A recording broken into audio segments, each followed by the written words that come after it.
Ces semaines passées ont été et resteront l'honneur de nos soignants, a déclaré hier soir le chef de l'État.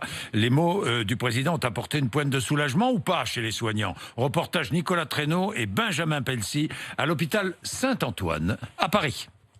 Après une journée de garde épuisante à l'hôpital Saint-Antoine, tous les lits sont encore occupés au service réanimation où Nastasia, qui travaille normalement au bloc, prête main forte.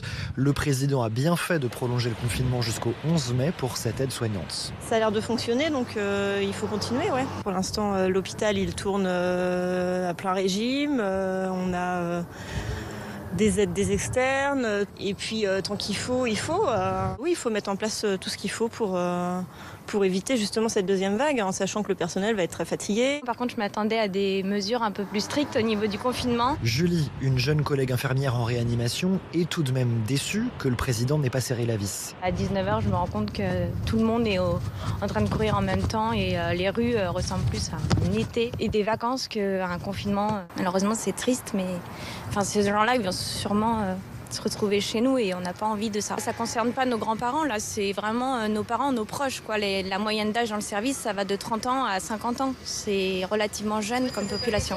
Mis à part ce bémol, Tristan, en première ligne aux urgences, a apprécié l'allocution et le mea culpa du président. Il a commencé à dire qu'effectivement il y avait eu des erreurs, donc ça va un petit peu dans notre sens. Effectivement, on n'était pas du tout préparé. Là-dessus, j'ai été d'accord avec lui. Ça fait bien d'entendre ça de la part du président ? Oui, ça veut dire qu'il arrive à se rendre compte qu'il y a eu des échecs. Tristan est rassuré par la stratégie de déconfinement annoncée. Il espère que le dépistage massif des Français qui ont des symptômes permettra à ses collègues de souffler dans son service d'urgence. Bien.